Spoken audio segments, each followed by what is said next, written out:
outside the Nutcracker Christmas shop. And of course, if you're in the market for a Nutcracker, where better to go than the Nutcracker Christmas shop? You'd expect it to be wall-to-wall Nutcrackers. But a quick glance in the window will confirm that these are rather unusual wooden Germanic soldiers are notable by their absence. And that is because it would seem they've got lost en route. A whole platoon of soldiers, Christmas fox again like yesterday, that were en route to the Christmas Nutcracker shop, have got themselves lost. They're lost in the city. We've got to go and search them out. We've had unconfirmed rumours as to where they can be found. So let us set off on our Nutcracker Christmas trail and see if we can't find the Nutcrackers and bring them back to their rightful home here in the York Nutcracker shop. So we start, of course, Christmas fox indeed, in the shambles. Where else will we start? Very, very busy today, but it's looking resplendent in its Christmas decorations. So you'd think that these Nutcrackers that are completely addicted to Christmas, of course, they live for Christmas, they naturally find their way. But maybe it's the crowds of York that mean they've got lost. But we have had some sightings. We're going to look out for them. We're going to try and find them. And we'll see if we can get all that done in an hour. I genuinely don't know where they are. I've got one or two hints as to where I think they'll be. So there is a bit of search to keep them peeled. Hi, KCM. Found them already. Hello there. But let's keep them peeled. Hi, guys. We're going to keep them peeled looking for Nutcrackers, not visitors today. Very, very different. So for those, of course, who know what we're talking about, Nutcrackers, military figures, very upright, very correct in their bearing, usually with a hat, a little moustache, a little kind of goatee beard, so easy enough, you would think, to find. But of course, with the disadvantage of the thronging crowds that are making it somewhat harder for us to be able to scan from side to side. So I do encourage you to keep them peeled, because I'm told that one of them is in this area, and that the one that we're looking at was designed by St Wilfrid's Roman Catholic primary school. Now there are 10 of these that were specially commissioned for York that should have been in the Nutcracker shop before they got themselves lost and scattered about the city. And some of them were involved in the design with charities, some were schools. So we're going to be looking out, so do keep them peeled. There's been sightings of one of our Nutcrackers in this area. So it's ghosts by night, but it's Nutcrackers by day. We're coming into the Shambles Market, which is beginning to gear up, of course, for the festive time of year. Fantastic gifts to purchase on a daily basis. Oh, I think we may have seen our first of the Nutcrackers. Can we see him? Detention Dawn, absolutely. I must not be late. Write that down 10 times in the chat. So here we have. We found him. Each one of these splendid fellows has a name. You can at the end of it vote for who your favourite is. And hi, Carla. This, we're told, is Morris or Maurice. Who knows? And this particular Nutcracker, do come in, was designed by the children of, or inspired by the designs of the children at St Wilfrid's Primary School here in York. And they've really picked up on the festive lights as their theme. So York, of course, bedecked. And as the light goes down and the days get shorter, you know, it's lovely, isn't it, to get everything lit up, illuminated at this time of year. So festive lights, and very much kind of part of the Christmas celebration. And we've also got those vibrant colours, if we look, in his uniform. So, of course, we've got the bright blue, we've got the scarlet red. He has something of a mismatch. If that's his beard, and his moustache and his eyebrows, he seems to have a penchant for a copper auburn. What do you call this shade of his beard? Whatever it is, it doesn't entirely match, it has to be said, his eyebrows and his moustache. But nonetheless, we'll let that pass, because he also has an unusual set of boots. Beard or carrot cravat. It could be a carrot cravat. We'll have to see as we go along. So there we go. That is Maurice. He is the very, very first of our star attractions today. He's a ginger beard. Mrs. Gingerbread beer, perhaps. But, yeah. So, let's have a quick straw poll before we sort of get more into the tour. How many people really into nutcrackers? How many find them, like me, a little bit scary, a little bit creepy? So do let me know in the chat, are you a fan or are they a fear? Where are you on your kind of nutcracker journey? And has it changed? Because for me, as a child, I found them a bit eerie. Now I can kind of cope. It's okay. Don't have to worry about me today. I'm going to manage. But as a child, it wouldn't have been something I'd have been drawn to, I've got to admit. But let me know kind of where you are neutral. Nutcracker neutral. If that is a thing, then there we go. Tish's invented it. Nutcracker neutral. So there you go. Dawn finds them creepy. Yeah, but they're very cute and they're very well done. I think as with all these things, it's about the execution. So they've done fantastic. So let's head off, because we've had sightings, or rumours of sightings, that down by one of our favourite locations in the Barley Hall probably got lost in the Snickelways. This particular soldier, very, very easily done, as you know. Those that have been to York or been in these tours, you know it's a little maze really, designed to entrap tourists and to extract all your money, and then you're allowed to go home. We release you from the Snickelways and the shambles and the alleyways. But there's been reports that one of them has been sighted in this area as we head past St Saviour's Church into Swinegate. The Swinegate, of course, pig market, German pig market, and a traditional Christmas pig, Christmas hams. So at this time of year, in years gone by and in different countries around the world, the pig is being fattened up ready for slaughter to be the centrepiece of the Christmas feast as the tools get laid down and people come together to begin to have their annual holiday and celebrate together. The Christmas ham is going to feature a big part. So Swinegate here, the pig market of York, as you can see, beautifully bedecked with lights now. And as we kind of come down on an evening, it will really kind of begin to sort of light up. And we'll do an evening Christmas lights tour, I think, in York. Quite soon, with Christmas market as well. So plenty of Christmas themed stuff coming up. But today is all about Nutcracker. So let's have a look. Who's decided? Lethargy doesn't mind a Nutcracker. Michelle is a neutral. Polly's neither fan nor foe. So we'll get a bit of indifference, which I hope doesn't bode well. I hope you'll stick around to find them all, given your seeming indifference towards today's subject matter. But nonetheless, I think they're very well done. They're very cute. So let us head down, because as I say, what I've been told is that the next one can be found in this area down here. And as I say, these are rumours, vague sightings. We do need to do our best and keep them peeled to ensure that we don't kind of miss anybody.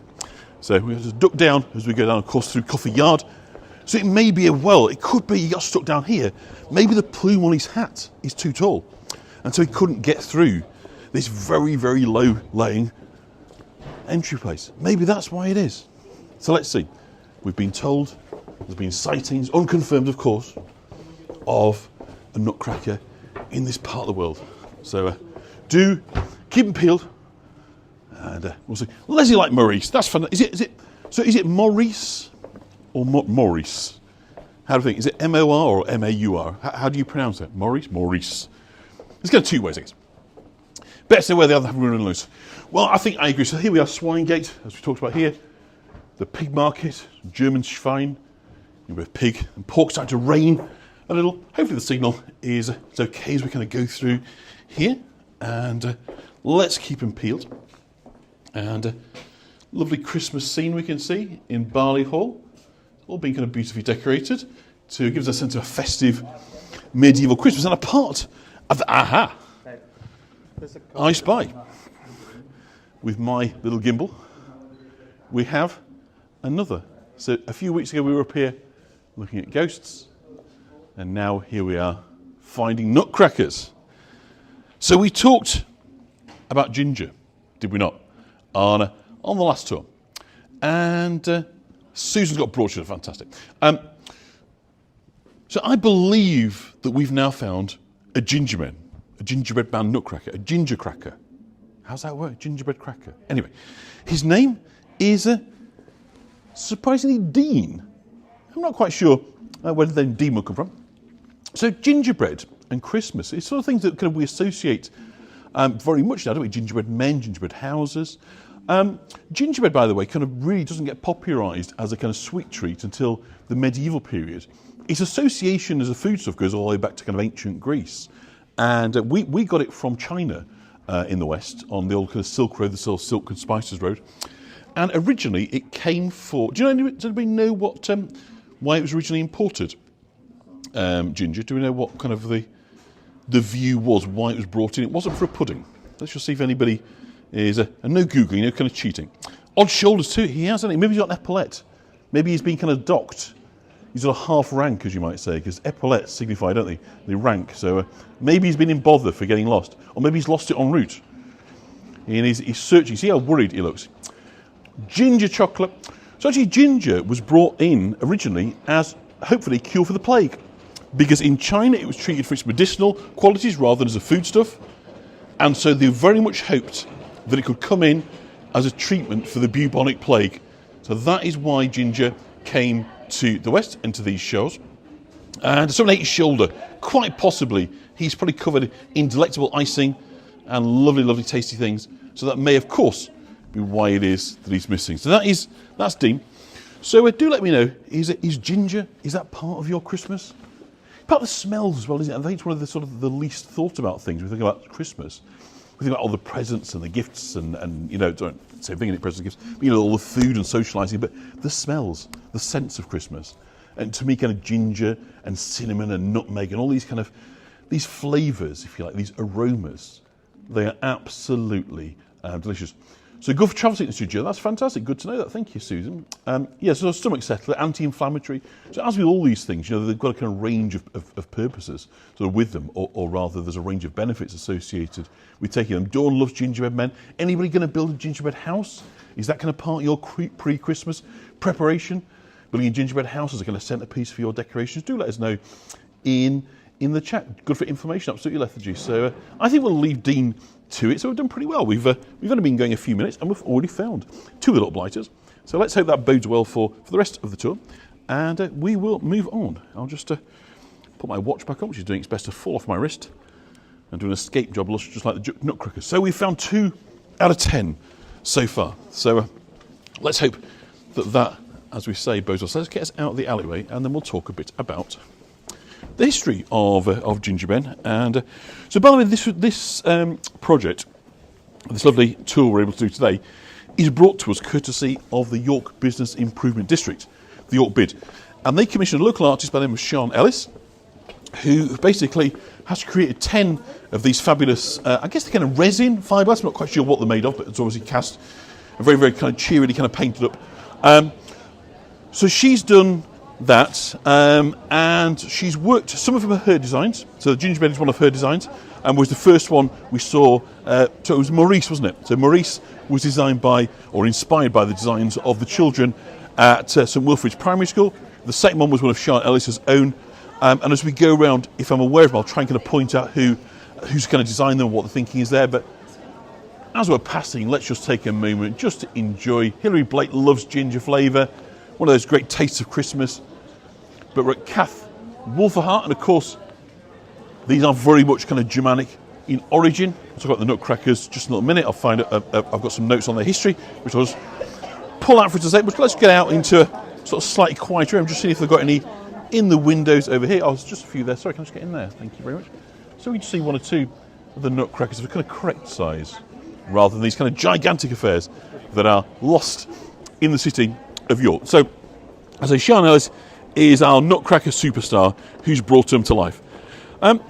So the dolls themselves originate from the late 17th century, and not surprisingly, as many of you will know, they come from Germany, particularly the area of the Ore Mountains, or Ore Mountains, not quite sure how you pronounce that, but that's spelled O-R-E Mountains, Ore Mountains. And one origin story kind of attributes, sorry, I'm having a problem. The sort of creation of the first Nutcracker doll to craftsmen from a place called Siefen, S-I-F-S-I-E-F-F-E-N, that's it, Siefen.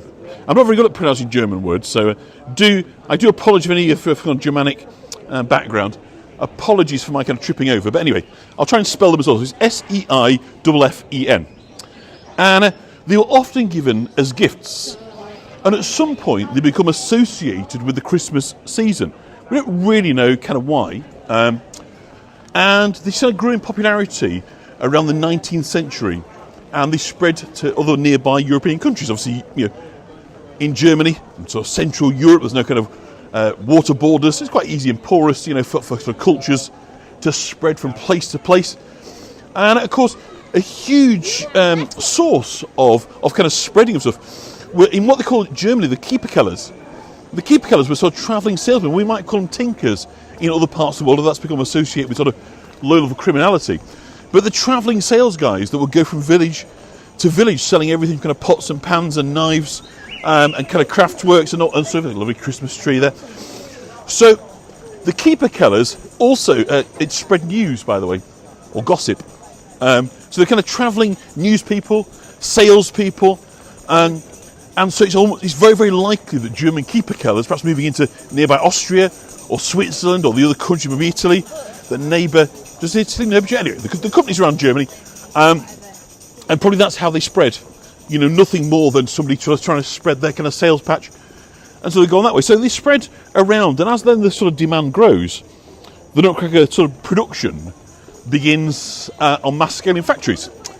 And a chap called Friedrich Wilhelm Fuchsner, who was born in 1844, was commonly known in Germany as the father of the Nutcrackers. If we're looking for, if you like, the beginnings, the sort of industrialisation production by Herr Fuchsner, which careful I say that, the father of the Nutcracker, he is, if you like, the beginning.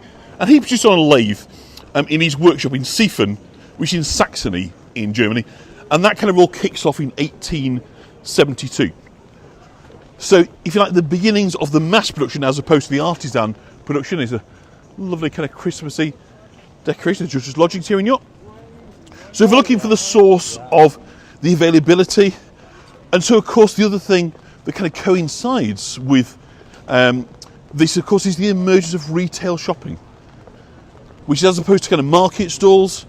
You suddenly start to get, in most countries from the 19th century onwards, indoor shops where you go inside to buy things rather than buying things outside, in the street, on stalls. And so you get this growth of consumer goods. Of course, what else is growing around this time?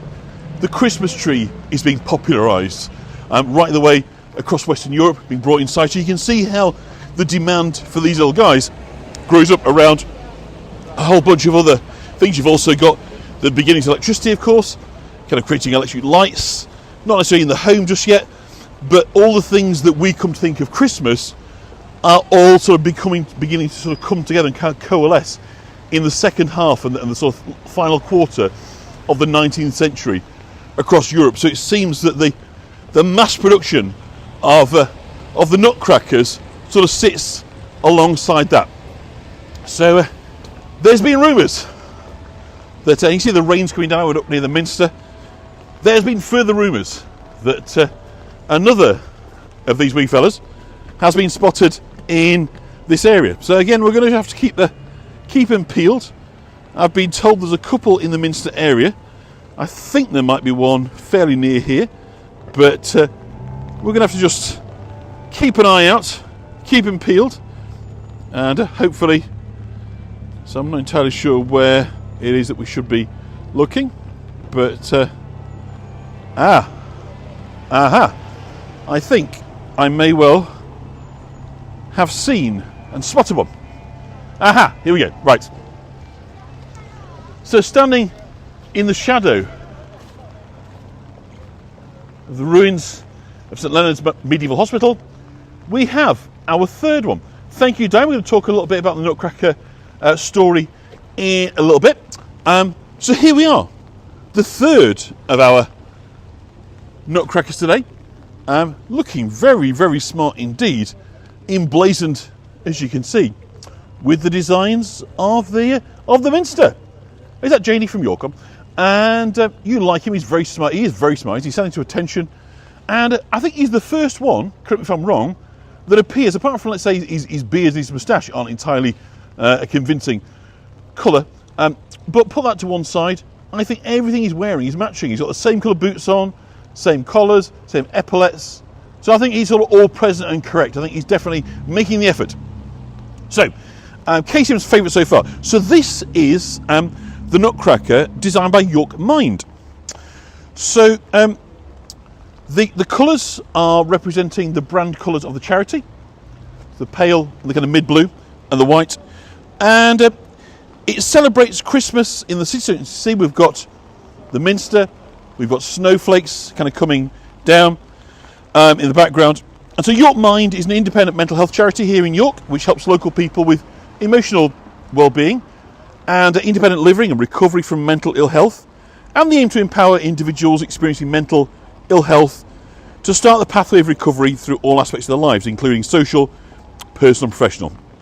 And one service that they are particularly well known for is called the RISE programme, which helps out-of-work adults who face barriers to engaging with employment and training. So they are very much part of the kind of the York scene. They also campaign to raise awareness of mental ill health and to reduce stigmas surrounding mental health conditions, and offer counselling and training courses such as mental health first aid. So a thoroughly good organisation doing sterling work here in the city, and it's fantastic that they are here being part of the York Nutcracker celebration, and bringing to mind that at this time of year people may well be facing particular challenges, loneliness of course being one of them. And so it's fantastic. Front and centre in the celebration is a reminder that there is often a lot of hard work that goes into being happy and positive at Christmas. So I've been asked his name.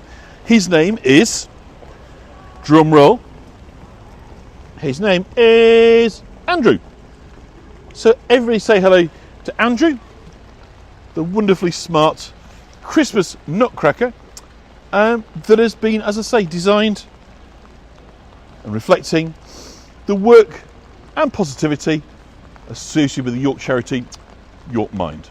So I think Carla Fanbeck, being a case manager, I truly understand how important and needed that is. Fantastic.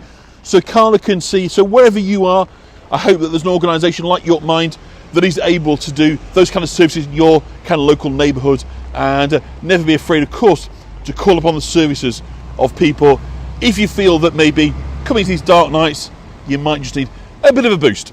So Andrew, kind of nice to meet you. Janie's going to come and see you when she comes into York next. Let's just pan back so you can see the setting, and quite appropriately here's Andrew, who's a kind of well-being Nutcracker, and he is under the shadow of what was once York's medieval hospital. So that's an appropriate sighting, whether that's happy accident or Andrew just knew and he was drawn to this place of healing. It's a fantastic. Rose in Carlisle works for a company called Care in Mind, or rather a charity probably, working in Carlisle area. Fantastic, well done, and hats off to everybody that is doing this sterling work wherever it is that you're based. It is much needed, and well done to you, and I hope you all have a set of generous donors that give you some nice Christmas gifts. So let's push on, and we will try and find our next one, because the time is already against us. Why isn't it always? Why do we always have to fight for time? Goodness me. So let's talk about the story, because it's been mentioned there is, of course, the famous Nutcracker Suite ballet, which everybody will have heard of, no doubt. Tchaikovsky, of course, does the music. So the Nutcracker and the Mouse King, I'm not going to try and pronounce that in German, the Nutcracker and Mauskönig, is a story written in 1816 by the Prussian author E.T.A. Hoffmann. Now, I wonder, is that the same as Tales from Hoffmann? This is a kind of an opera. I bet it is. Tales from Hoffmann. I never knew that. So Hoffmann is the chap that wrote the original story, and the story is about Marie Stahlbaum. It's awful too. This means it for my dodgy Germanic pronunciation. So Marie Stahlbaum's favourite Christmas toy, the Nutcracker, who comes alive and after defeating the evil Mouse King in battle, whisks her away to a magical kingdom populated by dolls.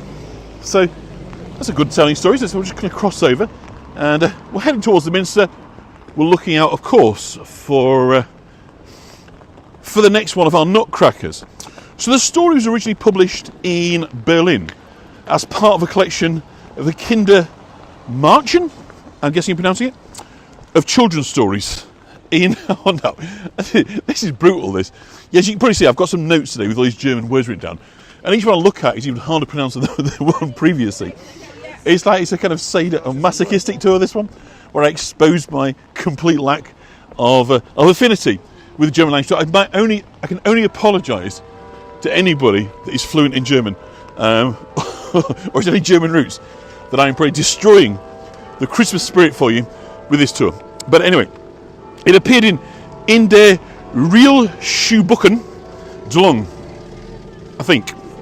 And in 1892, the Russian composer Tchaikovsky and choreographers Marius Petipa and Lev Ivanov turned Alexander Dumas.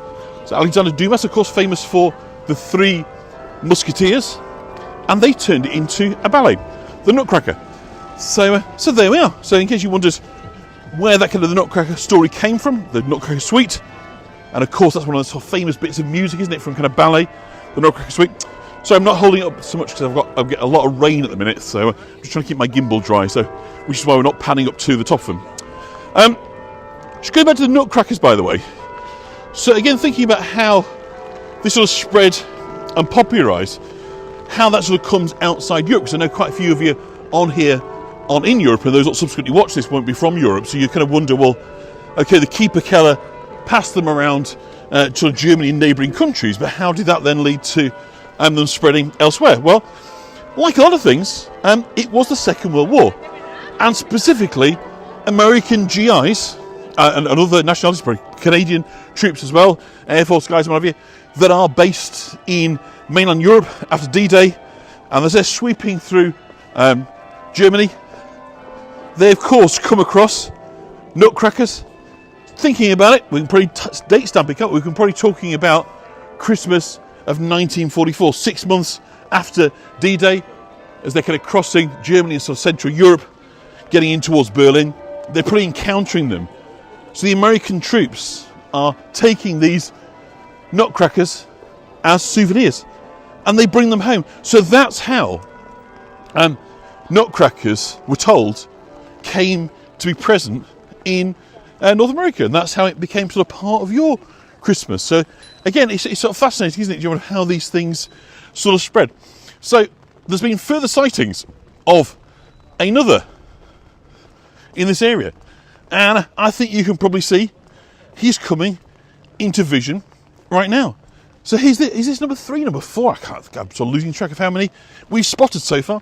I think this is our 4th, isn't it, today? So we're doing okay. Whether we'll get all 10, who knows? But we're doing okay. So let's have a look at this one. Now, he looks resplendent. I think we've got ourselves here a snowman. Number 4, thank you, Tish. And they do remind me of the names that we've had so far. And for the first time, his collar and cuffs match, as you might say. Insofar as we've got white eyebrows, we have a white moustache, and we have a white beard.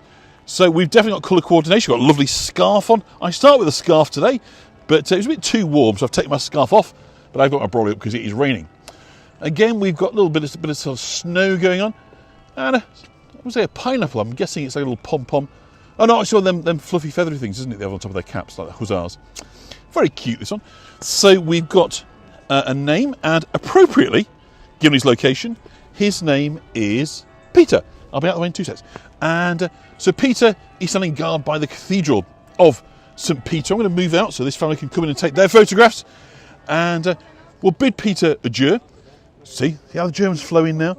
Because we need to get on, because there is another 6 that we need to find, and we're already halfway through the tour. So we need to step it up a little bit and get a wiggle on, and let's see if we can find them before our hour comes to a close. And maybe we'll go a little bit longer. We'll see how we get on. We'll see if they evade us.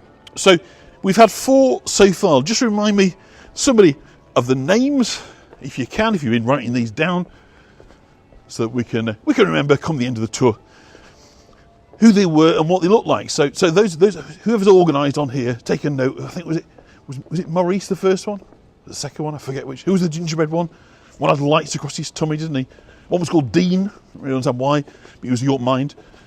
He was Peter by the Minster. So let's have a note of them, and we can see by the end we can decide, have a little vote, who we think is the favourites. Didn't catch the first two, Janie. Okay, well, other people will have done. Now then, there's either somebody who's been out in the sun too long, entirely possible, but not likely in this weather, or we may well be about to encounter the fifth of our stray nutcrackers. Maurice. Wait to save the chat. You can sort of flick back on it. It should be on YouTube afterwards, I believe. So here we are. We are at the gateway of the Minster precinct. So just turn around, give you a location. Great east window of the Minster St William's College.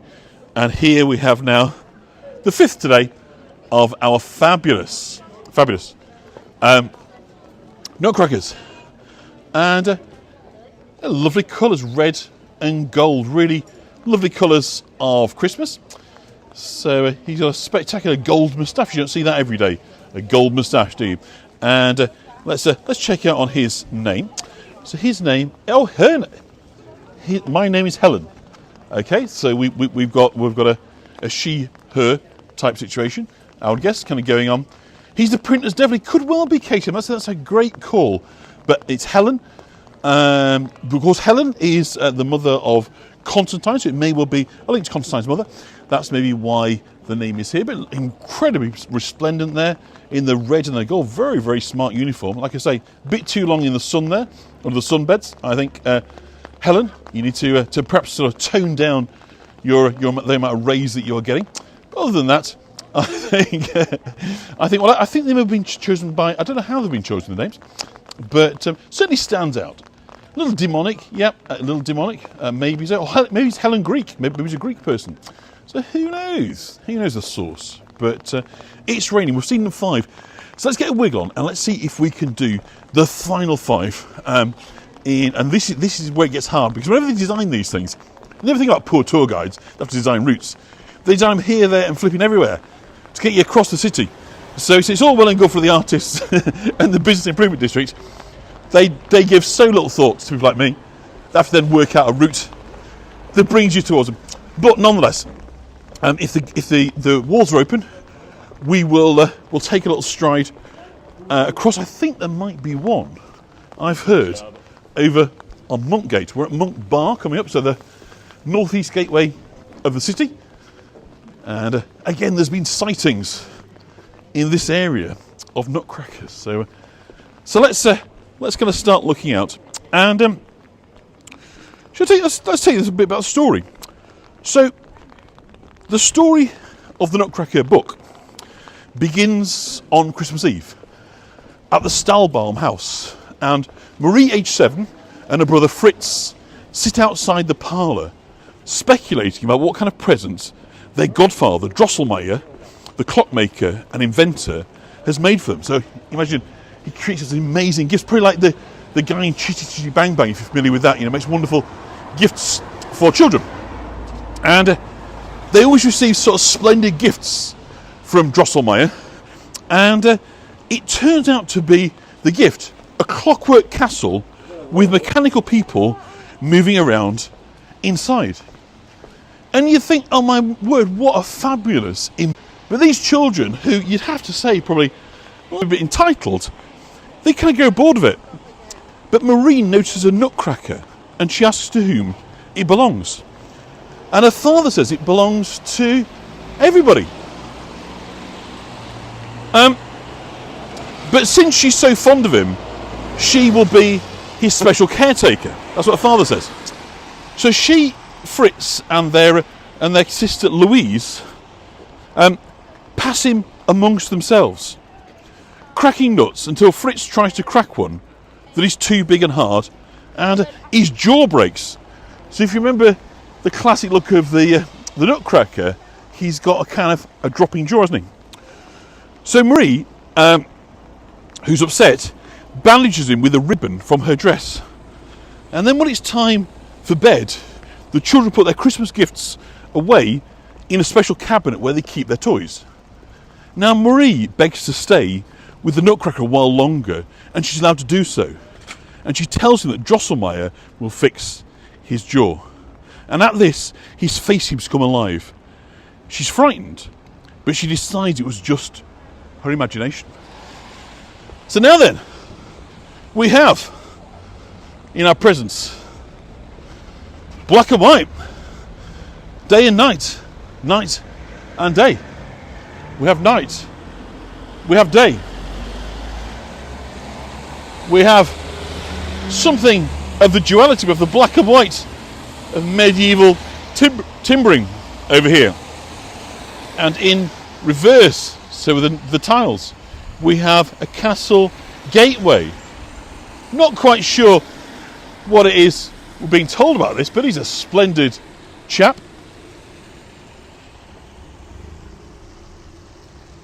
And here is, his name is Leonard.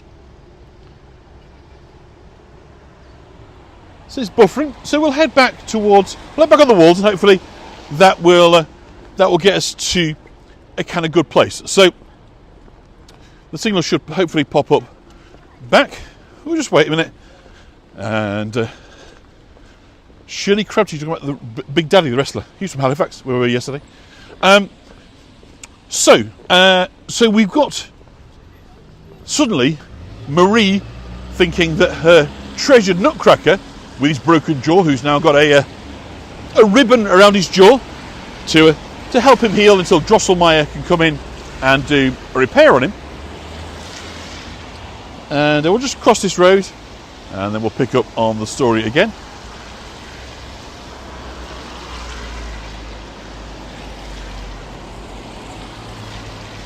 So we'll just... that's good then. Oh, thank you. So we're trying to get across this road without losing life or limb, or breaking our jaw, like the Nutcracker. So I think we're okay to cross over now, but York, as ever, is busy, and the motorists believe that they are dominant above all other needs, refuse to just be a little bit tolerant of people trying to cross the road, but there we go. Can't do much about that. So hopefully we are back. So, just to refresh on our story. So the children have been given a castle, a clockwork castle, magical gift that ought to have kept them absolutely delighted and enthralled, but instead they bore of it. But they find a Nutcracker, thing literally designed to crack nuts, and the little girl Marie takes a particular shine to it. But her brother unfortunately breaks his jaw when he tries to crack a large nut, so she puts a ribbon around it and promises that Drosselmeyer will mend his broken jaw. She then takes the toy to bed, and just as she's falling asleep, it seems that he comes to life. She thinks it's her imagination. So the grandfather clock begins to chime, and Marie believes she sees Drosselmeyer sitting on top of it, preventing it from striking, so sitting on top of the clock. So mice begin to come out from beneath the floorboards, including the seven-headed Mouse King. The dolls in the toy cabinet also come to life, with the Nutcracker taking command. And he leads them into battle after putting Marie's ribbon on. Now the dolls are overwhelmed by the mice, and Marie, seeing the Nutcracker about to be taken prisoner, throws her slipper at the Mouse King. She then faints into the toy cabinet's glass door, cutting her arm really badly. So Marie wakes up in her bed the next morning with her arm bandaged and tries to tell her parents about the battle between the mice and the dolls. But of course, they don't believe her. So several days later, Drosselmeyer arrives with the Nutcracker, whose jaw has been fixed, and tells Marie the story of Princess Pirlipat and Madame Mouserinks, known as the Queen of the Mice. And this story explains how Nutcrackers came to be and why they look the way that they do. So the Mouse Queen tricked Pirlipat's mother into allowing her and her children to gobble up the lard that was supposed to go into the sausage that the king was to eat at dinner. The king, enraged at the Mouse Queen for spoiling his supper and upsetting his wife, had his court inventor, also named Drosselmeyer, create traps for the Mouse Queen and for her children. So the Mouse Queen, angered at the death of her children, swore she would take revenge on Pirlipat. And Pirlipat's mother was surrounded with cats, which was supposed to be kept awake by being constantly stroked.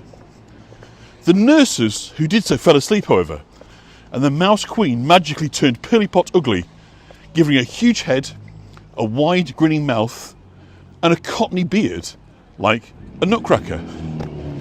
Now the king blamed Drosselmeyer and gave him 4 weeks to find a cure. The court astrologer he turned to, who was his friend, to help him find a cure. And they read Pirlipat's horoscope and told the king the only way to cure her was to have her eat the nut, a crackertuk, which must be cracked and handed to her by a man who's never been shaved nor worn boots since birth, and who must, without opening his eyes, handle the kernel and take 7 steps backwards without stumbling. It's quite sort of specific. It's very narrow down here, so I'm just going to sort of tuck in, let these folk get by, so we can just get to the end of this section.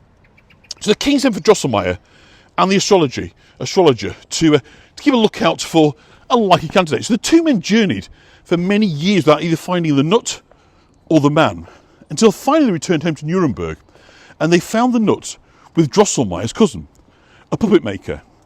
And his son turned out to be the young man needed to crack the nut, a crackertuk. The king promised Pirlipat's hand to whoever could crack the nut.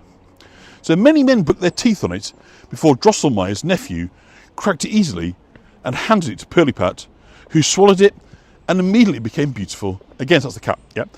But Drosselmeyer's nephew, on his 7th backward step, stepped on the Mouse Queen and stumbled, and the curse fell on him, giving him now a large head and a wide mouth and a cottony beard, making him a nutcracker. The ungrateful and unsympathetic Pirlipat, seeing how ugly he'd become, refused to marry him and banished him from the castle. It's all going terribly wrong. So Marie, while she recuperates from a wound, remember, at her arm, she cut, hears the Mouse King, son of the deceased Madame Mouserings, whispering to her in the middle of the night, threatening to bite the nutcracker to pieces unless she gives him her sweets and her dolls. She sacrifices them, but he wants more and more. And finally, the nutcracker tells her that if she gets him a sword, he will kill the Mouse King. So Fritz gives her one he's got from his toy hussar, so one of his toy soldier swords. And the next night, the nutcracker comes into Marie's room, bearing the Mouse King's 7 crowns, remember he's got 7 heads, and takes to the doll kingdom, where she sees wonderful things. She falls asleep in the nutcracker's palace, and he's brought home. And she tries to tell her mother what has happened, but again, she's not believed. Thank you. Even when she shows her parents, thank you, the 7 crowns, and is forbidden to speak of her dreams anymore. So Marie sits in front of the toy cabinet, and she's very upset. Obviously, feels the whole thing has just turned out awful. But then one day, while Drosselmeyer is repairing one of her father's clocks, she sat watching him, and she swears to the nutcracker that if he were ever really real, she would never behave as Pirlipat did, and would love him whatever it was he looked like. And at this, there was a bang, and she faints and falls off a chair. Her mother comes in and tells her that Drosselmeyer's nephew has arrived from Nuremberg, and he tells her by swearing that she would love him in spite of his looks, that she broke the curse and made him human again. He asks her to marry him. She accepts, and in a year and a day he comes for her and takes her away to the doll kingdom, where she's crowned as the queen. So always wet, I'm afraid, yes. So that is the story. Hope you managed to follow that. I'm not quite sure on the buffering of the Nutcracker, and basically it's a story about acceptance, isn't it?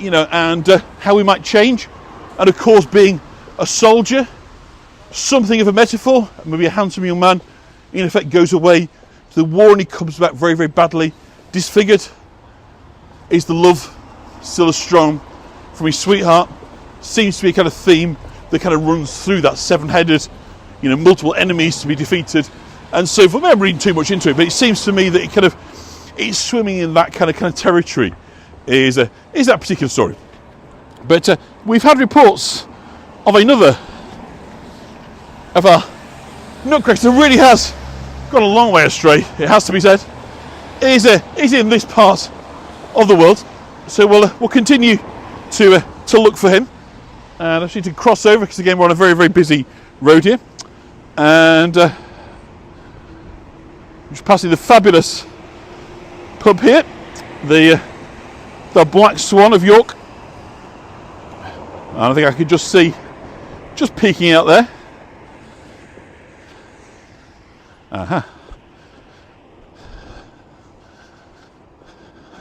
Can you see him yet? Sorry, mate. Just trying to get through. So just by the Hiscock building here, just sheltering behind the pole there, we have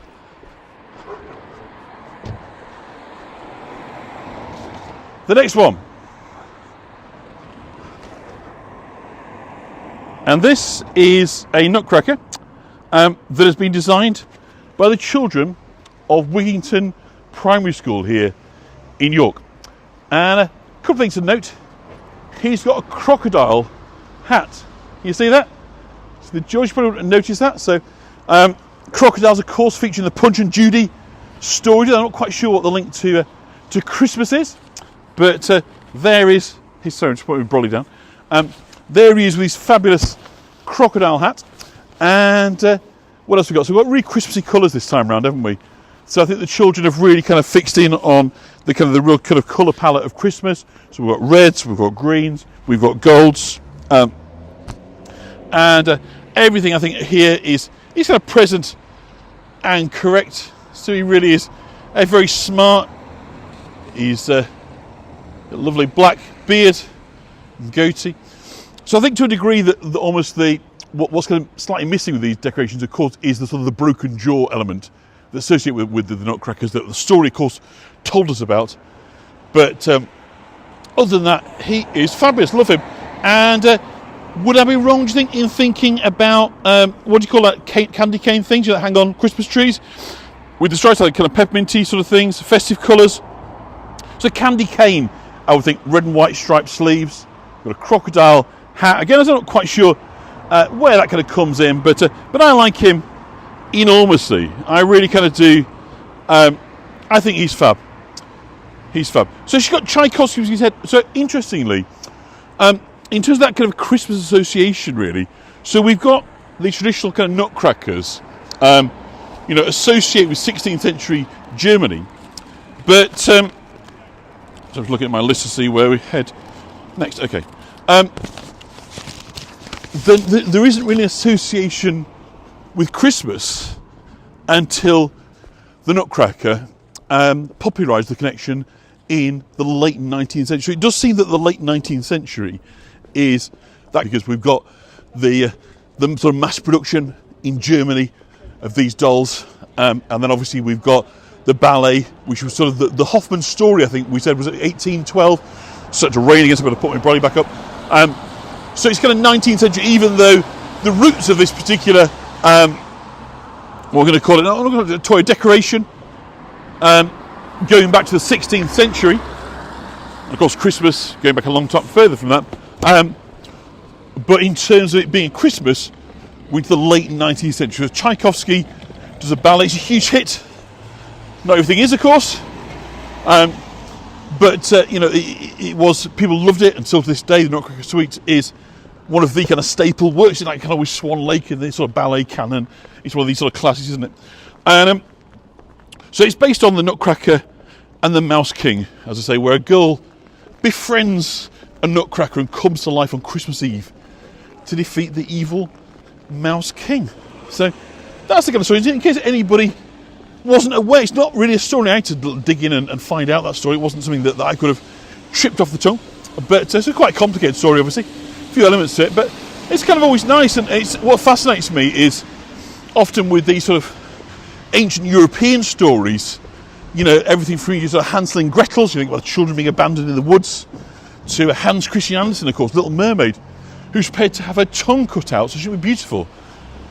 It's amazing the kind of Disneyfication of these stories took away the sort of brutality, inhumanity. So I think now it would be deemed especially inappropriate to say that a woman should sacrifice her ability to communicate, think for herself and communicate, in which she's being beautiful. But in Hans Christian Andersen, that is indeed the deal that Ariel makes. So for a lot of these stories, it's well worth going back to the original sources. If you're only aware of the Disney versions, you may be surprised at quite how dark they are, sort of by comparison. So Charles Perrault, wasn't it, was the one who collected these stories, and many of them are kind of written down in the 18th and 19th centuries, but go back long time sort of before that. So they're kind of European folk tales. And Brothers Grimm, other ones that kind of collected these stories, but so often, they involve stories of children being abandoned or betrayed, captured and eaten by witches, all these kind of things, which I guess were sort of morality tales, really, to kind of remind children to stick with mum and dad, to try and see out another year, be alive. There's wolves and there's bears and there's all manner of things, putting aside witches and evil things. So doing what you're told, what your mum and dad say, staying close, not wandering off, was basically sort of child preservation, wasn't it? Really safeguarding, I guess. So it's perhaps not surprising that so many of these stories sort of relate to kind of what happens when children go rogue, and to remind them the best thing that they can do is to stay safe within kind of mum and dad's sightlines and do that. So how many have we seen so far of the Nutcrackers? Have we seen 7 now? Let's count them. So we saw the one with the lights by the market. We saw the gingerbread one in Barley Hall. We saw then, after that, where did we go? We then went to see the York Mind one, which I loved, outside York Library. We then saw the one by the Minster School. I'm just struggling to remember him. He was what colour he was in now? But there was one down there, and then there was the all red one, wasn't there? It looked like he'd been on the sunbed for too long. He was at the Gateway by the National Trust shop, and there's the black and white one on Monkgate, and then we've just seen the one by Hiscox. Seen 7 so far. So 3 to go. I'm not quite sure how we're doing on time. 5 minutes to the end of scheduled end of the tour. We're not going to see 3 in 5 minutes, but let's see if we can't bring you a couple more, and we can also have one hangover to encourage you to come back for the next one, because obviously I don't know where they are, so I can't say precisely how long they're going to take. I've just got these little whisperings. My intelligence is telling me where it is that they've been sighted, and so we're heading towards those areas to see if we can't seek them out. So we're heading down next into the Coppergate Centre, home of course the world famous Jorvik Viking Centre, a place you can go and step back into 10th century Viking York. And we've been told that in a Nutcracker, perhaps soldiers fascinated by the Vikings, so he's drawn down there. So let's come down and have a look and see what we can find. I think somewhere down here. I'm not entirely sure again exactly where.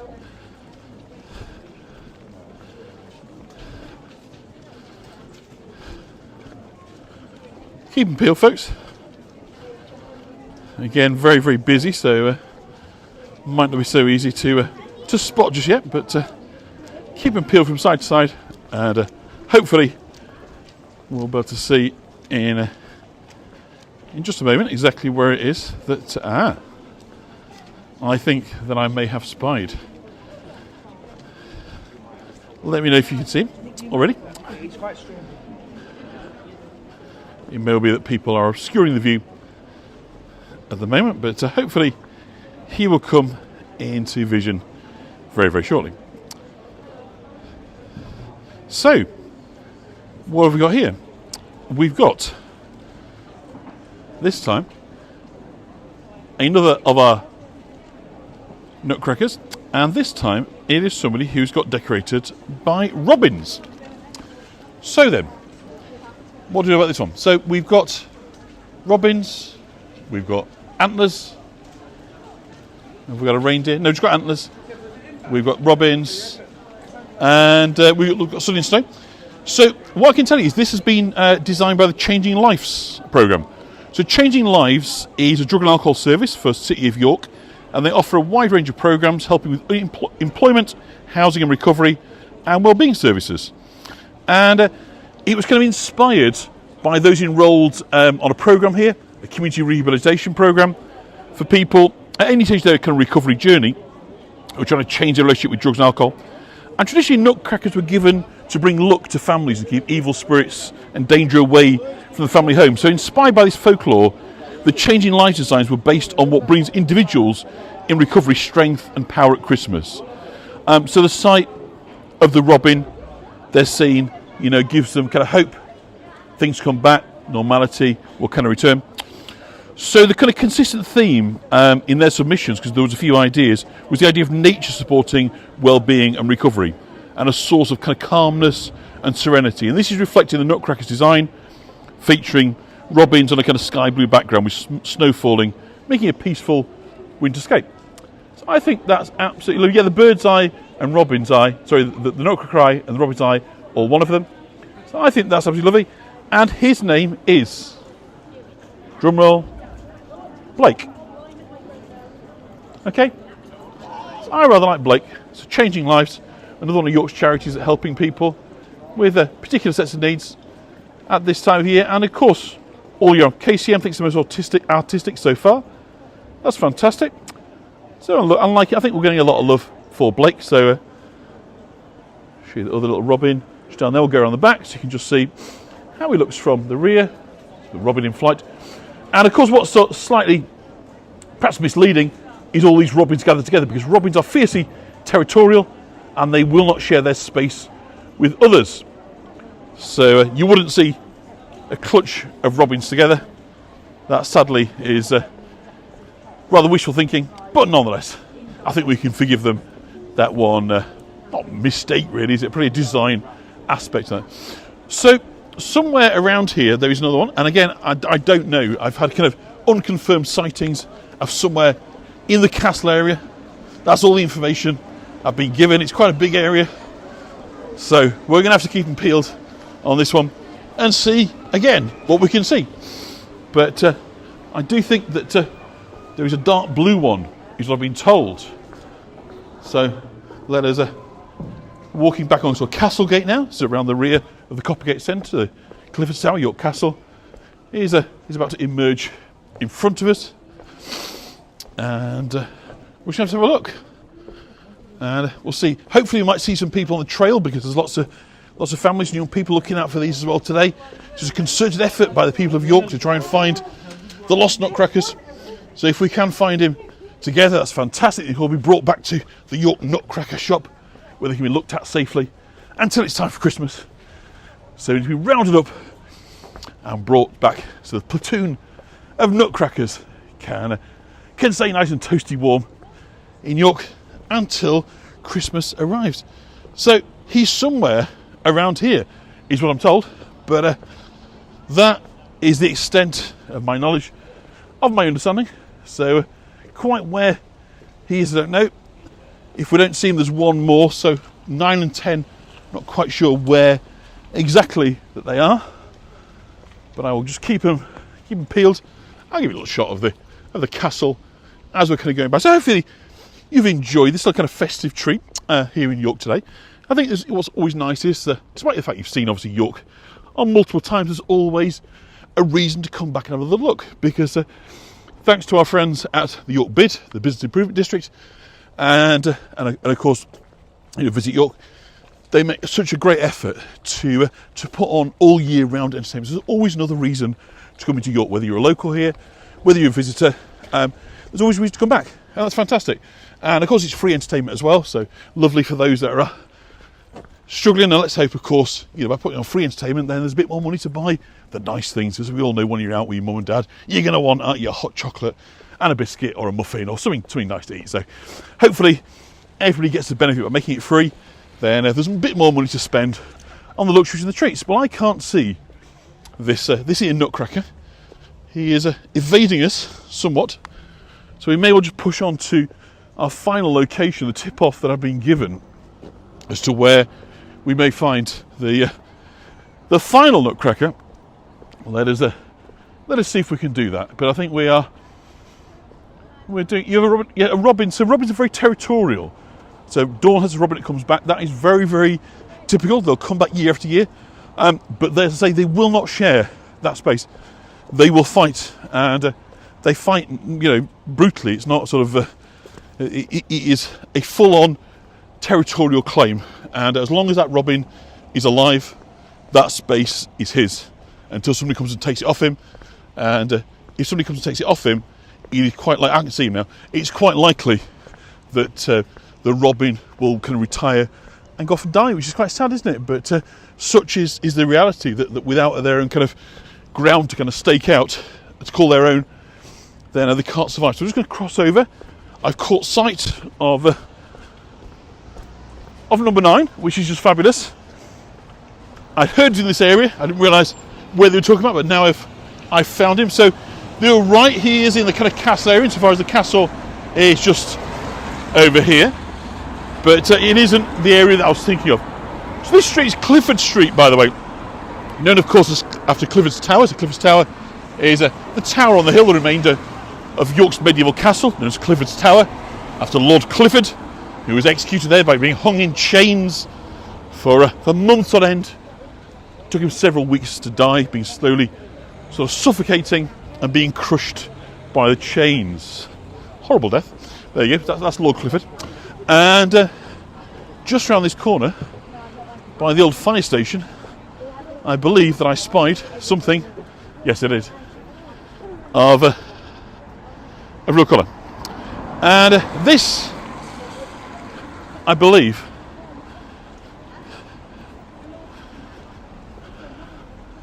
is no, I don't think this is the mice. Is this? No, I think the last one is the MySite one. So isn't he fab? Absolutely love this one. So we've got Santa in his sleigh, being pulled along, of course, by the reindeer. We've got gold stars. So many of these kind of motifs of Christmas coming out. We've got Christmas tree down here on the arm. Lovely sort of red baubles and gold stars. At the top, of course, the Star of Bethlehem. And we've got the shambles being portrayed.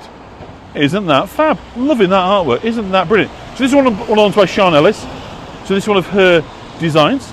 And thank you, Ronan. I'm glad you enjoyed it. Thank you, Deirdre and Polly. But isn't that wonderful? Depiction of the shambles. Not quite sure what the spots are. And this gentleman's name is Margaret. So make of it what you will, but this is Margaret, and we don't judge. This is Margaret. And I can't help but notice there's a little bit of the European flag thing going on here. So I'm not sure to what degree that is deliberate, or it's a sneaky call for a bit of goodwill to all men, particularly Europeans, this Christmas. That may be my furtive imagination, but it doesn't remind me of the European flag. But who knows? Will it auction them off later? I've no idea, Susan. We'll try and give a little update. His gloves are magnificent, aren't they? I love that. And thank you, sir. Glad you enjoyed it. Polly B as well. So let me just take around the corner. If we've got 5 more minutes, I believe that we can get ourselves up to the final location. And it's worth staying for because I think this one is a little bit different. So if you've got another tour to go off to, of course, do that. And we'll see you next. I'm not quite sure where I'm going kind of next. But if you are free, just for another sort of 5 minutes, let's just have a walk down to, I think it's somewhere in Skeldergate. I think it's near Middleton's. So again, as you can see from this tour, I generally do not know where these things are. I've just been given tip-offs. The phone rings, a psst, little whisper comes through, another one's been spotted.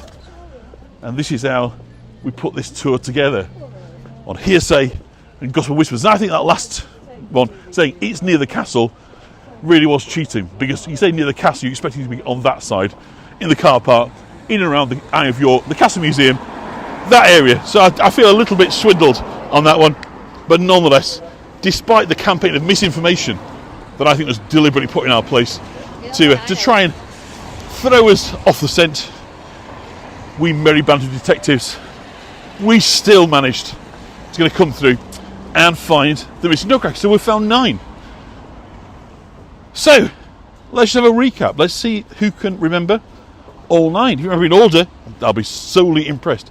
So somebody do a post if you would on the notes, or just chuck in as many as you can remember of how many we've seen. If you remember the names, fantastic. If not, just the names. The red guy, the gingerbread guy, that's fine too. I can't remember all the names either, but you can look back on the video afterwards and kind of find out what their names were. But let's see who's been able to have the best memory, or at least was quick on the draw with the pencil and paper, and has been jotting these down as we've been going round, so he's able to recall them as if by magic. Have we got a Mr. Memory or a Miss Memory or a Madame Memory out there that can astonish us with their feats of recall, particularly when it comes to naming the Nutcrackers, because I've forgotten most of them already, but some days I forget what I have for my tea, so it's not entirely surprising that 9 down, I'm struggling to remember the early ones. So for flood watchers, I know you guys are always fascinated by our river.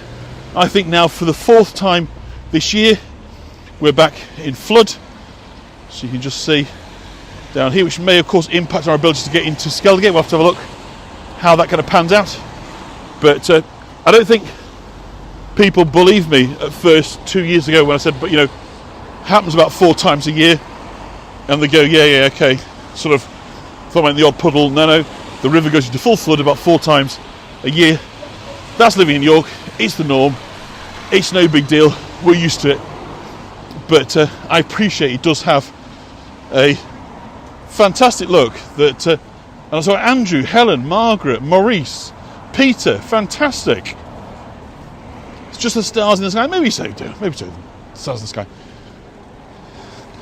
But look how wide it looks. It looks so swollen, doesn't it? But twice its original kind of width.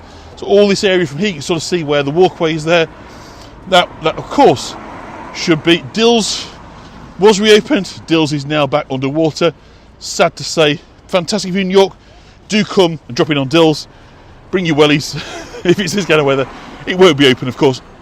But when it is open, which is much of the year, it is fabulous, and you enjoy sort of beautifully twinkly lights, fairy lights set up by the river. Sit by the river and sip a favourite drink, alcoholic or otherwise. That's warm drink, hot chocolate, whatever it is you like, they will serve it for you, and you can sit there in the beautiful atmosphere of the ooze lit upon a night.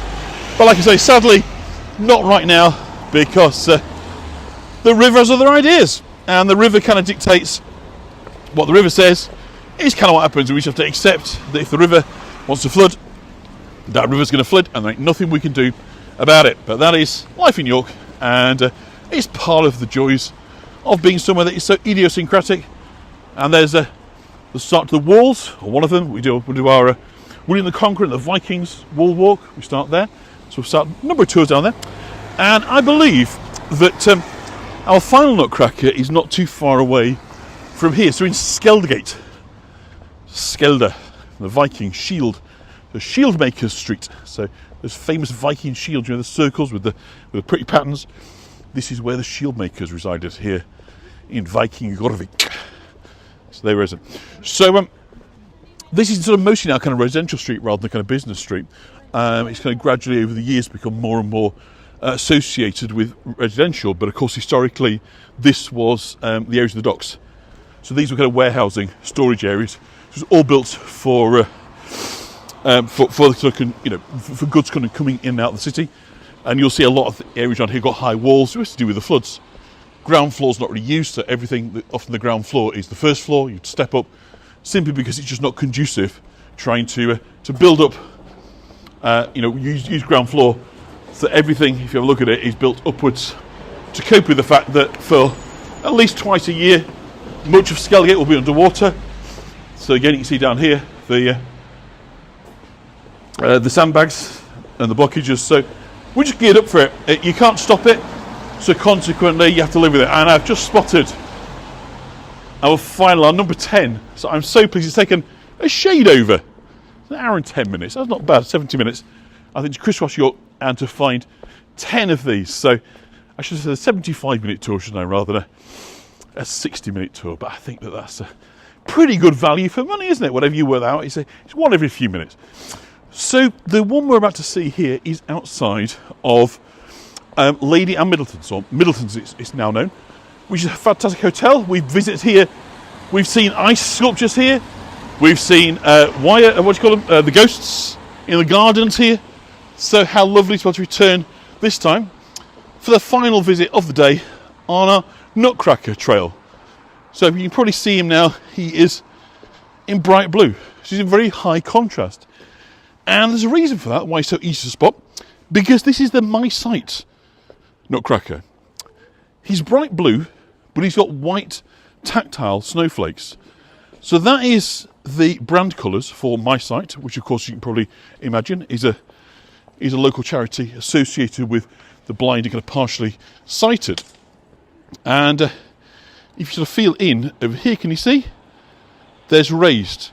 So we've got the opportunity here for those with visual impairments to have an additional kind of bonus in terms of their engagement with the sculptures. So it's kind of giving you a 3D sort of interaction, thinking about space, shape and depth for those that can't sort of perceive the colour sort of so well. But isn't he just fabulous? I love this blue and the contrast with the white, with the snowflakes. Really, really pretty. And his name, which I think is just absolutely lovely for this time of year and for this charity, is Hope. What a wonderful name. So My Sight is an independent charity. So they support local people with sight loss to kind of make confident life choices. And they support about 1,350 visually impaired people living in York through counselling, employment, advice services and much more. And things that, are so easy to forget about. Things like, boarding in the streets, tables and chairs, the cafes.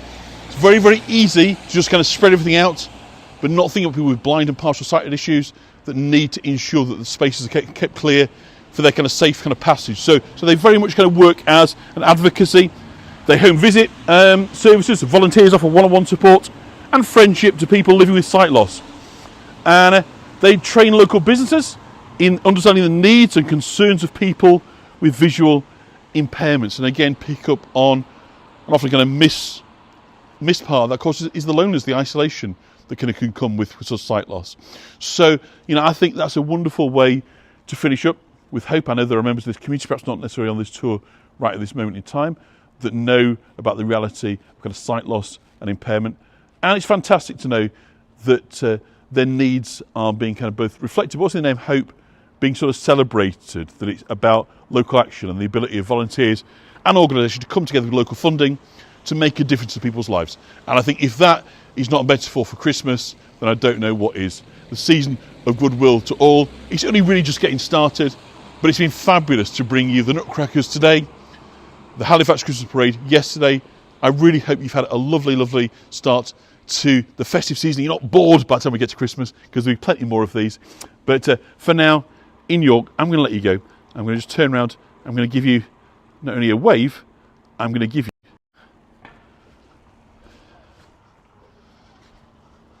a little photo up. So there I am. So stick that up on Facebook, somebody. There I am with the My Sight. So thank you, everybody, for joining me here in York. It's getting wet. I want to keep my kit dry, as you can imagine. So we'll leave it there. So thank you. So Hope and Andrew, maybe they're dating. Who knows? Thank you, everybody, from York. See you later. And don't forget to subscribe to our YouTube channel. Visit in Yorkshire, explore Yorkshire with John. And so if you're not already, go on the button below and hit subscribe, like, comment, share, tell people about what I'm doing, and hopefully we can grow this. And the bigger we grow it, the easier it comes for me to work with organisations to bring this to you, because they go, that's great. Obviously, a lot of people are on the stream, watch the video, so they say yes. The smaller I am, the harder it is to persuade people to say yes. So you're doing yourselves and me a big favour by hitting like and subscribe. So thank you so much, everybody, from York. See you soon. Bye-bye. And